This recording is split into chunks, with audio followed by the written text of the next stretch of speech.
All right. Welcome back, everybody. How'd you like that? That guy was a little goofy, wasn't he? Yeah. I don't think he had enough coffee in him. You ready to have a little fireside chat? Okay, so let's kind of get into some of the stuff I wanted to talk about. That was a little bit extra that I was wanting to get into last week, but now I'm going to get into it this week. So this book right here, Carl Sagan's the Demon Haunted World. This book was published in, I think, the mid 1990s. It was actually not too long before. If you know anything about Carl Sagan, he passed away in the mid 90s ish. Oh my goodness, why can't I find the date? 1995. There we go. So 1995 is when this book was actually published. So anyway, it was published in 1995. So 25 years ago ish, 26 years ago. It is still relevant today. Absolutely still relevant today. In fact, if you see any, if you follow any science on Twitter or anything like that, a lot of times you'll see some quotes from Carl Sagan. If you don't know who Carl Sagan is, I highly, highly, highly recommend looking him up and looking up who he was. He had probably one of the best scientific specials on PBS, known as The Cosmos. It's kind of old school, I think it was 70s, 80s. But man, it was fantastic. It was just phenomenal. But I started reading him even, I guess in the mid '90s ish. One of the first books I bought and read myself. I didn't understand half of it, but it was called The Pale Blue Dot. I still have it. Fantastic book. But this was kind of a recent read. I'm still not the whole way through it. Sometimes I'll pick up books and get really into it, and then something happens, and then I end up not reading it too much. But anyway, getting into it, there's some quotes in here that I think are very, very important for kind of what we're talking about with the scientific research. So, talking about pseudoscience. All right, science arouses a soaring sense of wonder, and it does. You should be excited about this. This field should be exciting because it's science. That's what it is. It's science. It's the good stuff, right? It's the evidence-based stuff that we need to go through. So it continues on, but so does pseudoscience. And that's the problem, is we have this sense of wonder about science, and people who are really science oriented, it's so awesome to learn new things and to see things in action and how the human body works or how nature works. But there's this part of our brain that almost loves the supernatural, the magical, right? The stuff that we don't see out in nature, maybe. I should have pulled one of them out, but I do read some comic books from time to time. In fact, I got multiple different variations of The Walking Dead. I got the complete set of the big books, and I got multiple copies of the actual single issues. And I've read Swamp Thing. Starting to get into some other ones, Sandman. Some of that stuff is really neat because it's ethereal. It's kind of otherworldly. For whatever reason, sometimes we're drawn to stuff like that. We are drawn to things that aren't natural, which is fine. But the problem is some people can't separate those two things. So we have this soaring sense of wonder with science and pseudoscience, but some people cannot separate them. And that's the problem. And that's where we're kind of getting into with it. And I thought that was a great quote. I mean, it's two sentences, the first two sentences of one of the paragraphs. Just science arouses a soaring sense of wonder, but so does pseudoscience. And again, that can be the problem, in that we need to have data-driven beliefs, which are basically facts, right? So we need to be able to look at a data set, a research study, on some of the beliefs that we have and say, that's why I believe what I believe because of this data that was actually done. The other important point, and this is the most important point that we need to make about science, is that if some point in the future say you believe something about the world, the human body, whatever it is, because of one set of data or maybe a huge set of data, All these studies point to this particular conclusion. However, if somehow we start to find out that those studies maybe weren't done in a proper way, or if we just come up with different research studies that actually say, no, they were wrong, then we need to change our beliefs. It has to change. If the preponderance of evidence shows that those data or that data was not good or it was wrong, we need to change the beliefs. It has to happen. Sometimes that can be a hard pill to swallow for humans because we like to stay in our own beliefs and we like to feel comfort in what we believe and we don't like change, but sometimes we have to change. We have to change our opinions based upon the data.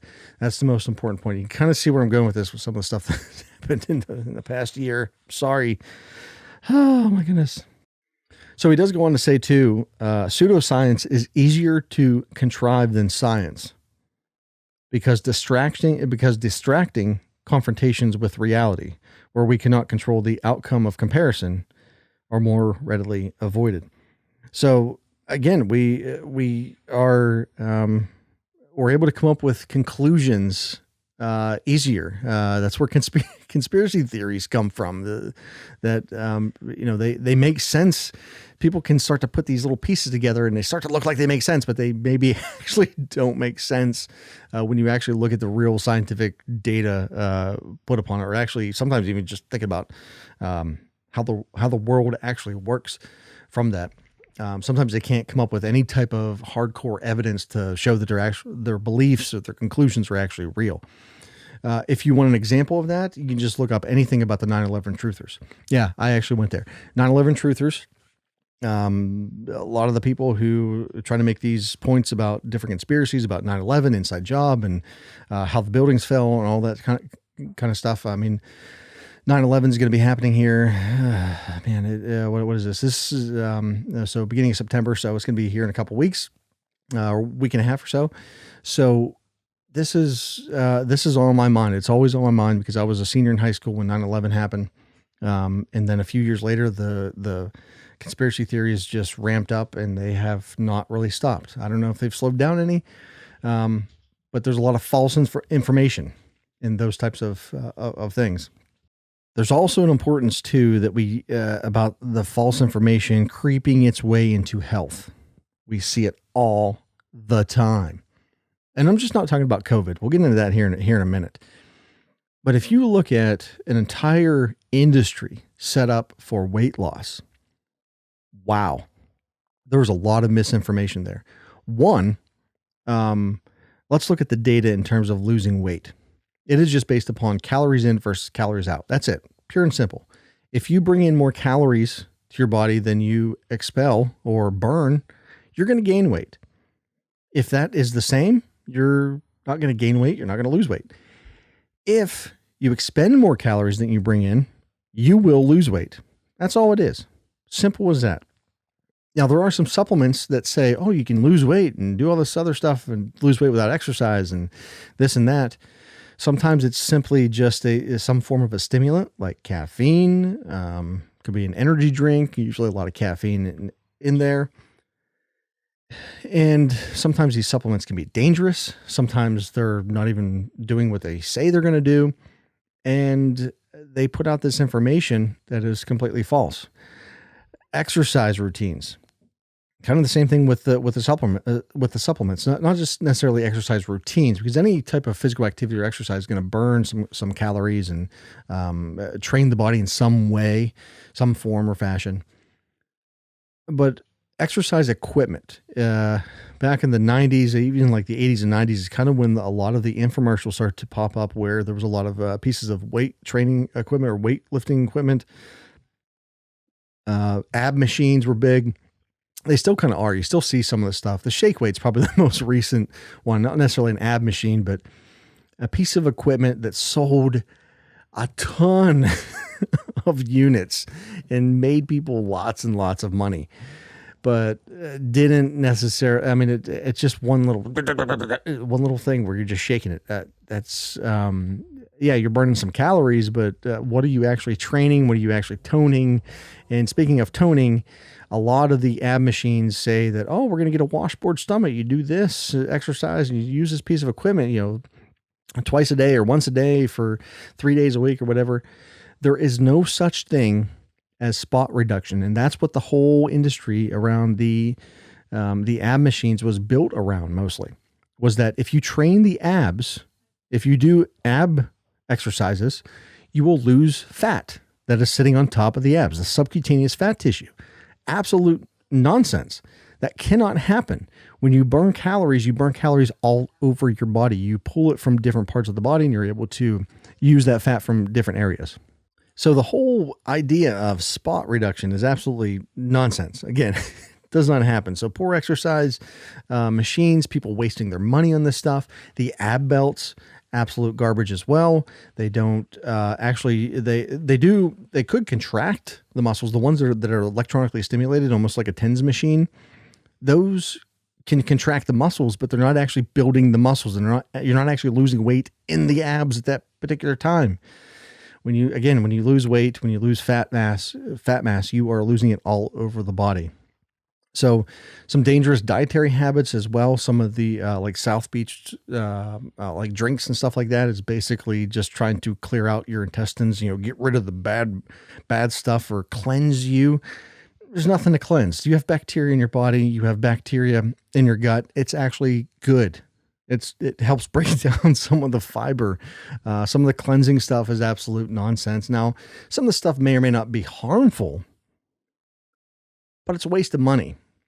And none of it is backed up by data. None of it is backed up by science. Most of it isn't. Some of it is. But this is where the pseudoscience starts to creep in, is because a lot of times, especially with the supplements, there is some sort of science behind it. At its core, there's some sort of science, but then they twist it into some other way in which, oh, hey, this particular nutrient does this. So if we put it in a supplement and you take it and you take a lot of it or massive amounts of it, or take two scoops twice a day, this is what's going to happen. You're going to gain muscle mass, or you're going to lose weight or whatever. Well, that's not necessarily what's actually going to happen. One example I can give of this is there's been some products that were used to build muscle, and how they worked was stimulate the muscles within the blood vessels to the blood vessel muscles basically constrict or vasodilate. They'll constrict the blood vessels, or they'll vasodilate them. So close them or open them. If you open them right after a workout, you can feel, say if you did some bicep curls, like your biceps are nice and hard and they feel pumped. That's where you get the pump. That's actually a good thing, because then immediately after the exercise, within a half hour, that pump will go down. But if you can get some nutrients into the body within that half hour and get those nutrients in the bloodstream and get them to those muscles, it can help repair the muscles. So it's they're almost like a sponge at that point. Well, these supplements were saying, hey, if we do the vasodilation all day long, we can get the nutrients in all day long. Fantastic. So there was a precursor or something to help stimulate this nitric oxide production. And there's a couple particular chemicals that can possibly do that. So like, hey, take this pill or take this powder and this will happen. It doesn't necessarily work that way. The body naturally needed to do it. There were some supplements that maybe did something, but probably not nearly to the extent that they claimed that they were doing. The only product to actually be able to do that, to stimulate nitric oxide and to vasodilate certain blood vessels, was Viagra. And that one was concentrated in one specific area. So that's why, so I'll just get off that topic now. So the blue pill was actually a blood pressure medication before, and that one ended up being something even a little bit better, I guess, at least for some people.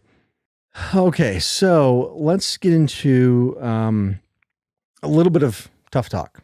In that I hate kind of going into this, and I sometimes am apprehensive about going into some of this just because it can get political. I don't know why it's political. Well, I have my theories. I have my hypotheses of why COVID and vaccines and masks and all that stuff has gotten political. But I'll leave that to everyone else's opinion. What I want to go into is the actual science behind it and some of the pseudoscience, and really some of the, for lack of a better word, bullshit that has been going on in the past year and a half. So, again, this isn't supposed to be political. We're looking at evidence-based living. Bad information regarding everything, pretty much from the very beginning, masks and vaccines. So at the beginning, the CDC was not recommending masks, and then they changed it. That was a point in time in which new data was coming out, and it now seems obvious, like, well, duh, why wouldn't you wear a mask? But based upon some data that they had, they said, no, we don't need the mask. That's not what we need to protect ourselves or to protect others. And then they found out, yeah, it is actually going to be helping. So let's go ahead and this is the recommendation now. A point in time in which people who were science driven will say, all right, there's a new piece of data that's showing something completely different. Yeah, this is what we need to go by now. This is the evidence-based living that we need to follow at this point in time. The vaccines. I'm not 100% sure where to begin with the vaccines. I was somebody who at the beginning, especially when I started hearing about some of the vaccines that they were starting to develop, I didn't understand it. It was a little bit over my head. Obviously, I'm not somebody who deals with vaccines, or I'm not a doctor or anything like that, or does any of the clinical trials, or comes up with vaccines, or a microbiologist or anything like that. And I was reading stuff about the most recent vaccines, or the vaccines that we had gotten in the past. The quickest one we ever developed was like 5 years. I'm thinking, if something's being created within 6 months or 8 months or whatever it was, I wouldn't take it. Why would I take it? They're come up with something so quick. However, once I learned a little bit about the science behind it, is that these are a little bit different. These are the mRNA style of vaccines. They're a little bit different, and they've been developing them for a while now. It's not like they just come up with them as soon as COVID hit. They've actually been trying to develop them for a while. And I'm like, yeah, these actually look like viable options for something like this, and they seem relatively safe. And here's the thing about the vaccines, and again, I'm under the opinion that I think you should get it. I think everyone should get it. I don't know if we should force it upon people. I don't 100% agree with that. However, private companies, possibly even private colleges, may want to. But in terms of federal level or state level requiring it, I'm certainly not necessarily for that. But the thing too about the vaccines is that the data on it, when we actually look at data, and this is going into the health field and why data is important, is one of the reasons a lot of people don't want to get the vaccine is because they say, and I see it in my Facebook feed all the time, is that they don't want to be a subject in their research study. Meaning that they don't want to be a subject in either the big pharma research study or the government's research study or whatever it is. The thing that we have now, though, is we have millions of people. I think there's 140 million people roughly in the country that are vaccinated. We have millions, tens of millions, hundreds of millions more people around the world that are vaccinated. Yes, are there people that have potentially died from and had a bad reaction from a vaccine? Sure. But that happens with any vaccine. Any vaccine that somebody takes, somebody could potentially have a negative reaction that maybe doesn't directly cause their death. It could, but it could also cause a series of events that leads to their death. So yes, there could be some bad reactions. Absolutely. But if you look at the number of people that have been vaccinated and have gotten COVID versus the number of people who have not gotten vaccinated and got COVID, and look at the differences in terms of the sickness and the level of sickness and the death rate, it is the benefits of something like a vaccine based upon that data is much better than actually getting COVID without the vaccine. So that's the point that I wanted to make, is when you start looking at the data from that. Now, this is also a point too, where sometimes you need to dive a little bit deeper into the data. In that, for instance, if everybody was vaccinated, if 100% of the people were vaccinated and a few people had bad reactions, or got some of the breakthrough cases in which they died from COVID, even though they were vaccinated, fully vaccinated, 100% of the people that died from COVID were vaccinated. It doesn't necessarily say that it doesn't matter if you're vaccinated, right? Because 100% of the people got vaccinated. So that doesn't make any sense, because you don't have another set of individuals. You don't have another group to actually compare that to. And that is the problem in that type of reasoning. So sometimes you have to not take it necessarily on face value, but you have to dig a little deeper into some of the numbers. And I'm just not talking about COVID, but even some of the training studies, some of the research studies on maybe supplements. You really have to dig a little bit deeper into some of this stuff, because the numbers tell you one thing, if you start to analyze it a little bit more, start to look at it maybe a little bit more practically, then it might tell a little bit different story. And a lot of times the authors of a paper will actually go into their discussion for some of that stuff. Speaking of the pseudoscience, I have to go into some of this with COVID, because this is actually the funny part. All right, I'm going to get a drink of coffee, because I actually probably should have had a beer. I should probably had a cracked open an Iron City or something like this for this one, because this is going to start to go down a rabbit hole. So at the very beginning, when the vaccines were actually starting, there were a lot of conspiracy theories. There's been conspiracy theories from the get-go from this.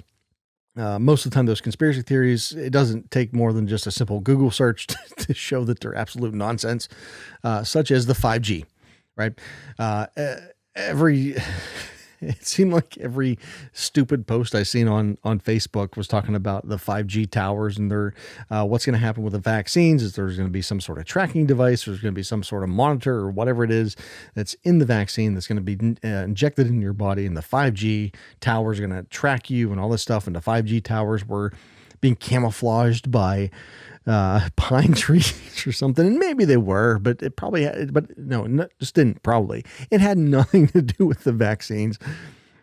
And you've probably heard this before about the tracking devices and all that stuff. One, there's no data. There's no evidence to actually show this, that 5G has anything to do with the vaccines. It has nothing to do. I mean, it's just absolute nonsense. I can't even believe I'm trying to even explain this. But I feel like I have to. That way, if you hear any of it, you can say, no, wait a minute. And please look it up for yourself. Trust me. I don't know any data or evidence to show that the 5G towers or any type of vaccines are related to one another, and there's no tracking devices. I don't even know if we can get tracking devices that small that are in vaccines. Maybe. I have no idea. But 2 points to this about the tracking devices and the vaccines tracking you somehow is that, one, you're not that important. And me, I'm not that important either.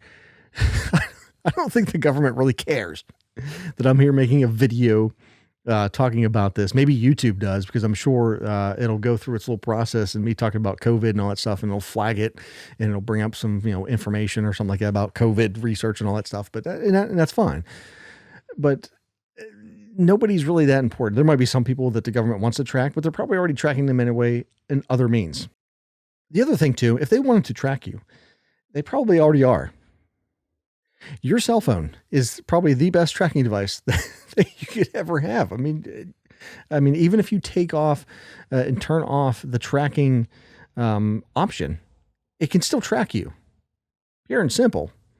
So, and even some of the phones coming out, when they start getting into low orbit satellites, probably going to track you just as easily, if not easier than that. So unless you don't have a phone on you or any type of device that can be transmitted to some sort of cell phone tower or satellite, they can track you. So enough of that. The other thing too, and this is, maybe something you maybe need to dig a little bit deeper into in terms of the conspiracy theories. again, I'm not trying to make this political, but I want to make a point, and I think the COVID and the conspiracies and all the crap and garbage behind it is a perfect example of why evidence-based living and having our beliefs based upon this evidence and really knocking out the pseudoscience and getting it the hell out of here is the best way to move forward with anything in life. The pseudoscience just does not stack up.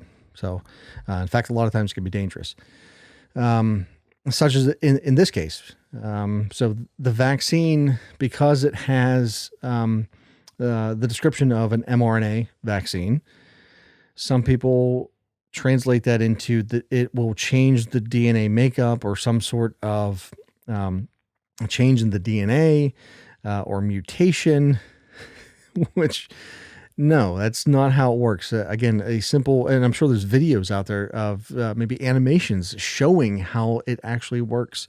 And the same thing you can look up on Google, and I'm sure it'll give some explanations. It has nothing to do with changing your DNA or changing or causing some sort of mutations in the DNA where we're going to be growing, third eyeballs out the top of our head or something like that. It's absolutely ridiculous. Again, simple Google searches. I didn't have Google when I was younger. You have it now at your fingertips on your phone. This is simple to do. This is something where if you see something on a Facebook feed or Twitter feed or somebody tells you something, you don't have to just take it on face value, or you don't have to just either believe them or say, well, I don't know if that's right or not. You can actually look the damn thing up.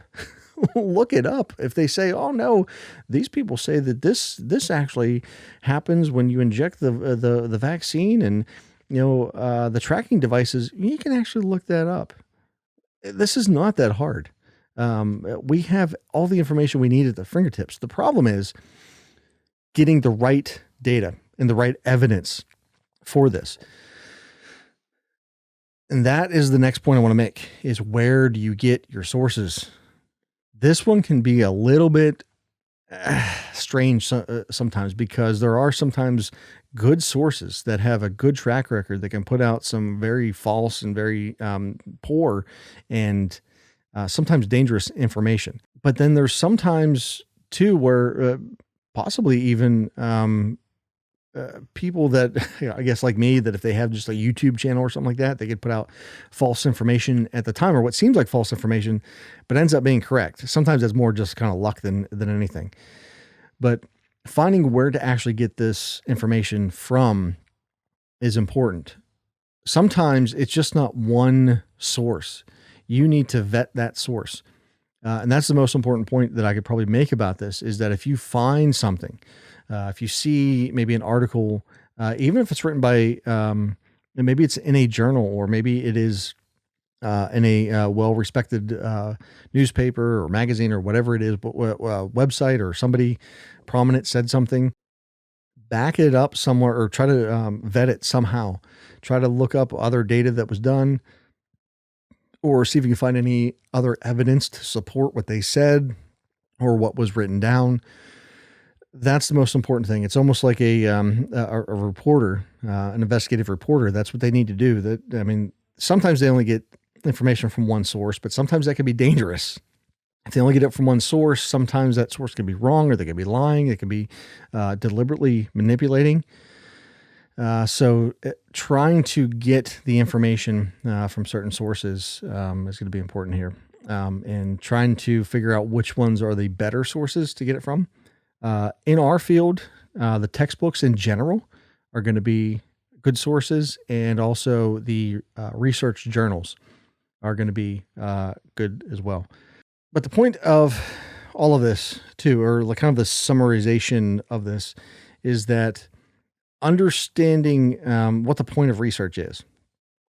We're just trying to figure out the universe, the cosmos, right? We are part of the cosmos, the universe. We're made up of star stuff.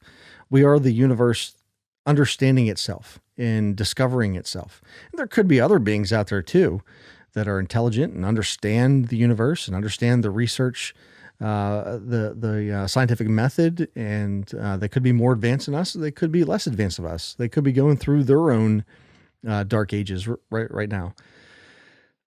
But the point of the research is for us to understand everything, our bodies, how we should live, in a civilized society, live on this planet, take care of the planet, take care of ourselves, take care of our family, take care of our, could even be simply as taking care of our house or whatever it is, or, and with that knowledge that's gained, it helps to improve our lives. Really, when you got in this field, you probably were interested in either exercise, you were an athlete, possibly, interested in physical activity, you wanted to help people, you wanted to help athletes, you maybe wanted to go into some sort of rehabilitation for people who were injured or have a disease. So you're wanting to look at that evidence and that data that was already previously done and stated in a research journal or a textbook or some sort of review article, and put that into practice. So you've already made the decision to stick to the scientific method and to live or at least work in a field in which that evidence-based practice has to take place. The other thing too that I like to talk about is every single time we come up with a research study, we're trying to prove the last person wrong, is really what we're trying to do. We're trying to bash the studies and beat them to death. The ones that survive are the ones that are correct. The ones that don't survive are the ones that are kind of thrown out and be like, no, something was wrong in that study. Maybe the methodology wasn't as correct as what we thought it was. The data wasn't analyzed properly, whatever it may be. One example I will give of that will be there was a research study, or maybe a series of research studies, that was showing that isometric exercise, so exercise in which there was no lengthening or shortening of the muscles. So an isometric contraction would be if you put your hands together and push, right? The muscles in your arms are contracting, but there's no movement of the body itself. But this particular group of studies was actually showing, or maybe one study was showing, it was actually, I think one study was showing that actually improved strength just as much, if not more, than a regular style of weight training. So what we consider dynamic. So you have the lengthening and shortening of the muscles. So if you do a bicep curl, you're actually curling and moving the arm. But that ended up being not true, and that data was kind of thrown out. Because subsequent studies tried to prove them wrong. They went through the same process that study did, and they come up with completely different results. So now people who believed that the isometric training was the end all be all, and oh no, this is actually the best thing, now had to say, no, the dynamic is the best. They had to change their beliefs on that. And we had to take that original piece of evidence that we thought was true and throw it out.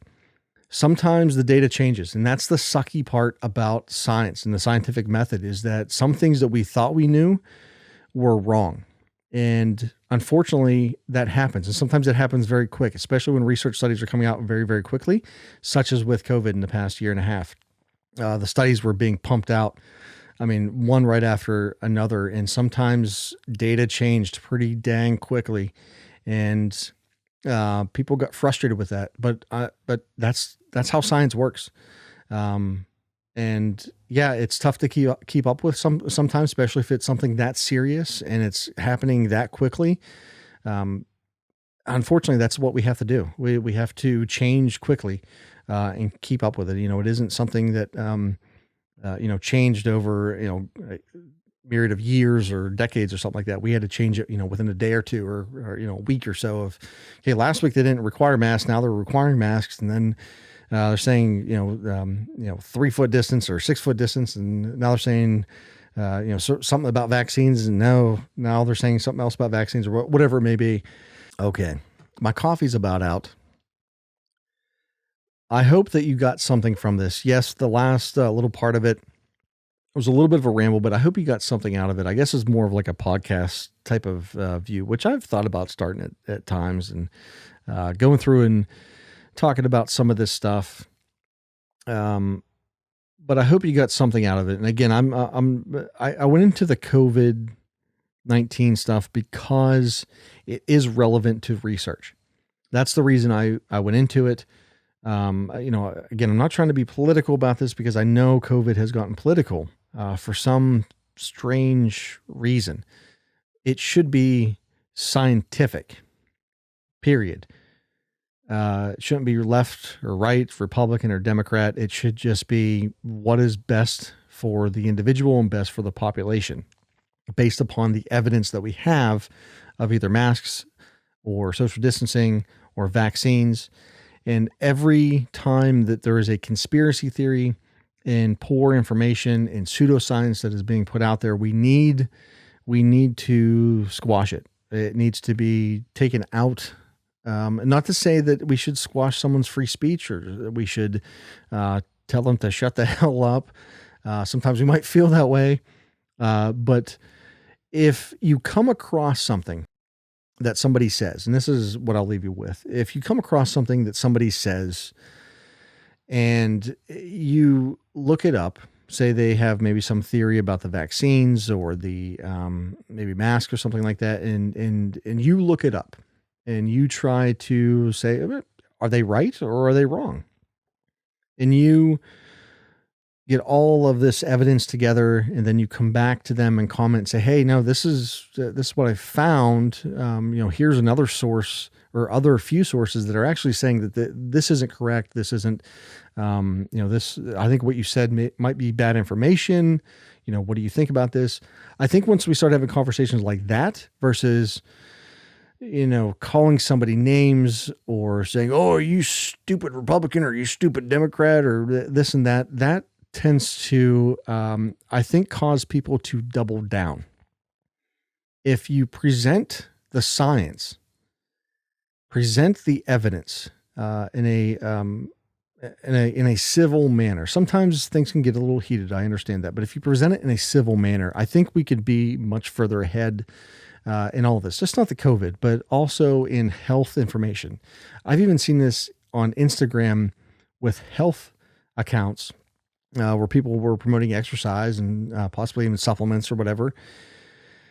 And people got into fights in the comments about, certain, weight training regimens and supplements and nutrition and all this stuff. It's like, well, why don't we just present the science and then just let the science speak for itself and then say, hey, maybe I'll look into that a little bit more, be a little bit more cordial about the interaction. But I don't know, maybe it's just human nature that we're online. We're not actually talking to a real human being in front of us that causes us to do something like that. So again, just try to be civil about some of the stuff. That's from a personal standpoint, that's what I've seen over the past year and a half, is that there's been a lot of fighting and a lot of bickering back and forth, and it doesn't help us most of the time. The vast majority of the time, it does not help us. Having conversations, presenting the information, presenting the evidence that was based upon the scientific method, that's the most important thing to remember. So hopefully I'll leave you off with a good message with that. And moving forward, everything that we need to look at within exercise science and all the classes, that is what we're going to base everything off of, is the evidence. And if I say something, and this is another point, if I say something that you find that is maybe you think is wrong, and then maybe you go back and look it up and you say, and you see some research studies or some evidence to show that maybe I was wrong about what I said in class, tell me about it. I don't want to be wrong. I want to be right. And if I was wrong, I'll admit it. I've done it before, and I've done it in front of the class before, that if I was wrong. So I've tried to limit my personal beliefs and personal opinions. Sometimes they pop up, but I try to base a lot of that off of the evidence. And I want you to do that too. And if you see that I've said something that is incorrect, that doesn't go against the current evidence, please let me know about it. So anyway, thanks for watching. Hope you enjoyed this. And I will see you next week. Later.